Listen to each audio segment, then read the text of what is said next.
Game number 2 here of a best of 3. The round of 16 in WCS EU Qualifier number 1 for Season 2. Frost is the map for this second game, and spawning up in the bottom, or down in the bottom left hand position, as the blue Protoss player, we have First. And down in the lower right, the red Zerg, who won game number 1. It is Serral.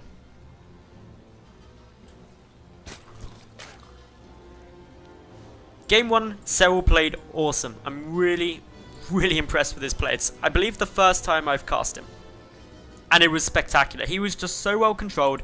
His build was beautiful. And he just shut down First without even... I don't want to say without even trying, because obviously he did try a lot. And First put up an amazing game as well. But Serral, when he started pushing across with that Hydra heavy army, his abducts were just so brilliant. Right on the mark. And he just made it look convincing, which is not something that is easy to do. Gonna be interested to see what First does this game. He did open a Forge Fast Expand, game number 1, but this game looks to be opening with a Nexus first. Over on Serral's side though, he's opening Pool first, just to keep things nice and safe, and may then go Hatch. Probably should go Hatch, because this is a very safe map for a Protoss player to get down a very quick or a very early natural. Easy to do it. And yeah, to be honest, going Hatch, perfectly safe. It's just which third base you take. Generally, you can get lucky, or you hope you get lucky in Scout if it is going to be a close spawn. But so, going anti-clockwise won't see this yet. But it's not the end of the world. 2 Lings on the way out now for Serral. He's going to be checking around all of these different bases, trying to identify where his opponent is. Gateway now on its way out for First. And just a cute little bit of SimCity here, putting in there, just blocking up some of the paths Lings could be running through, or other than that.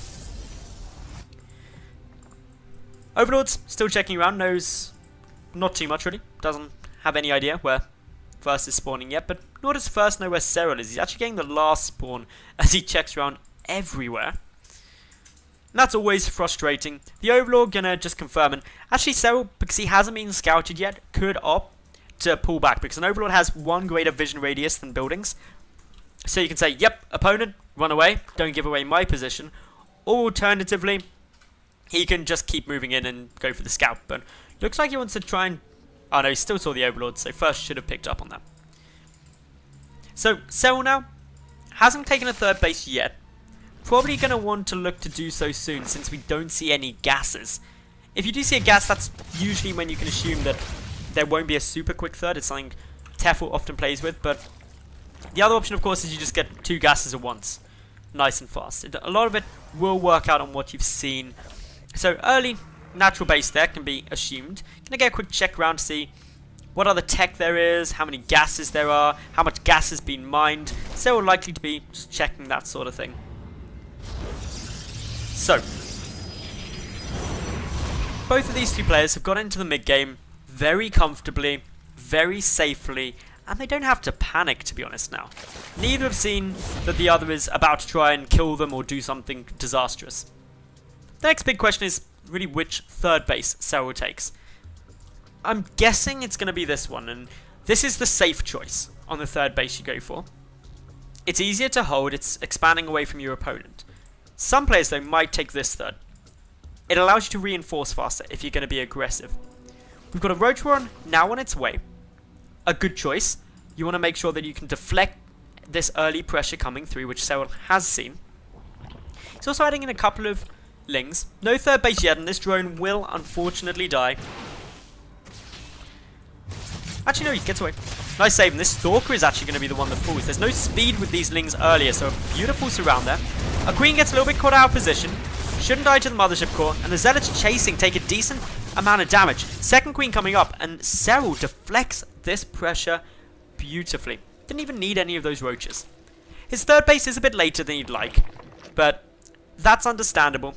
So the economic edge, early game, does sit with First. But First, by getting that economic edge going Nexus first, he's delayed his tech a bit, so the robotics facility only just now coming down. Whereas Serral, he's had 2 gases up for quite a while now, his lair's already finished up, so he sacrificed a bit of that early economy to get earlier tech and upgrades. The Roach coming through, the evolution chamber nearly done, so we could be seeing a big Roach timing with +1 and Roach speed. Certainly a strong possibility. Whether or not it pans out though, you've got to keep an eye on. Probably the biggest question in Serral's mind, and why we see a lot of these lings sitting around at various bases, is my opponent going for a 2-base all-in, or is he trying to expand? That is the question that's going to be mainly sitting on Serral's mind, because the difference is huge. And I love the fact that Serral isn't just assuming that he's going to take this one or this one. This ling is something that very few Zerg players opt to do. But Patrol Command going around all of these possible additional expansions just to make sure that there is absolutely no way First can expand or take a ninja base without Serral knowing. Brilliant play.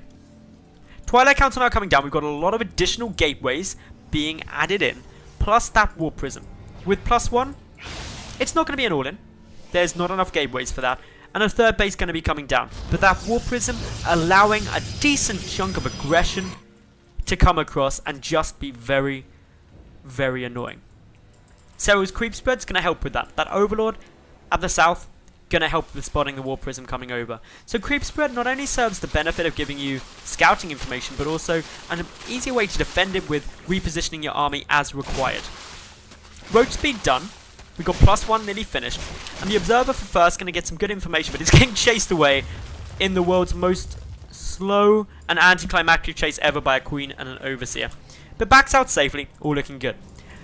First has his 3rd base nearly completed, he's got +2 on its way, so has taken an upgrade edge this game. But Serral, preparing to apply pressure. There's no Immortals in this composition yet, that is the first one. So the Roaches don't really have much that can fight against them. The cannon goes down, the Time Warp trying to trap a few of those, and the force fields are looking good. Serral opting to turn and fight, gets 2 sentries, 3 sentries, 4 sentries, nicely done there. That is a lot of gas loss for First immediately.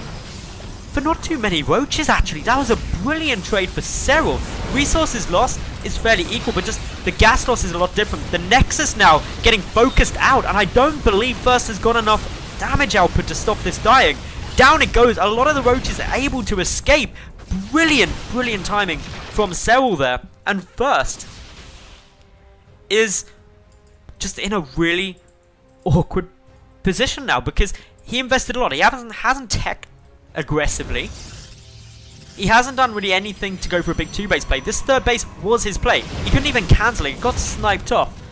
And that is so annoying for him. Gets cancelled yet again. And those Roaches are just going to be continually powering through. Coming from both angles now, the Immortals should be putting up a decent fight, but so many more units rallied across. Tunneling Claws nearly done. That's going to allow these Roaches to regenerate up quickly, but with the Observer, going to be difficult to make that work because the detection's there. So Serral should retreat back. He's taking some damage as well from a big warping of Zealots. Not lost that much yet, to be fair. Only 2 drones have died so far. First, trying to push through the middle. Trying to find a way to get some damage down, but Serral just pumping Roaches and Lings. He knows the 3rd base has been so heavily delayed. Knows this army is really all First has, and is going just hugging up against it. So many Roaches here. The Lings coming through as well. The Immortals are the big damage dealers. If they go down, that's where problems start appearing. 2 of them fall simultaneously. 1 remains, but that isn't traumatic or terrifying to Serral, who continues pushing forward. Good blink micro coming out of First. Should be able to stop a lot of this, but with 2 of his 3 Immortals going down, it's a substantial loss. Serral rallying more units into this fight. He's down quite a long way in upgrades now. +2 already done for First. Serral only sitting on the +1 missile attack. Utilizing that Burrow and Tunneling Claws in order to regenerate up his Roaches as fast as possible, while continuing to contend with that Warp Prism harassment. Serral moving forward now, gotta be careful. Mothership Core back alive with enough energy for a photon overcharge. And that's going to make it an easy defense. The 3 Immortals are actually a lot here, and I'm not sure these roaches are going to be able to take this fight. A lot of them going down. They get one of the Immortals, the second one taken out as well. The Stalker's taking a decent bit of damage. +3 though, on its way. And Serral, not quite enough to break that army, but enough to really hinder it.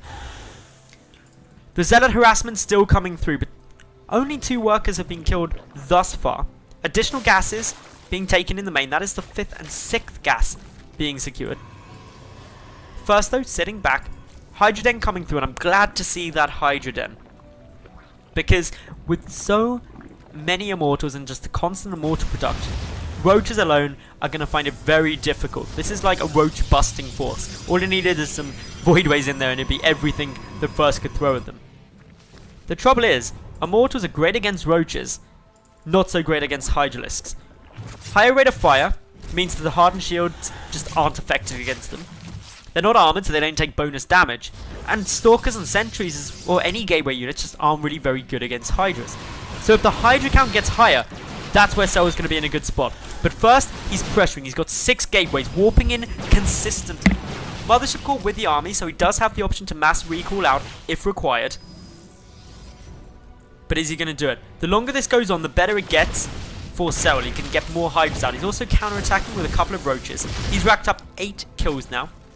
Both players sitting on just 3 bases. But here we go. Engagement coming through now. There's not that many Hydras, but a good concave here for Serral. First, using a nice little bit of pick up and drop micro on that Warp Prism, but both Immortals staying in there for a long time. They're not actually getting involved in the fight. Now drop out after some of their shields regenerate back up. Quick little takedown of a lot of these units, but Serral's army just melting behind this, forced to GG out. And first, levels out this series to be 1-1.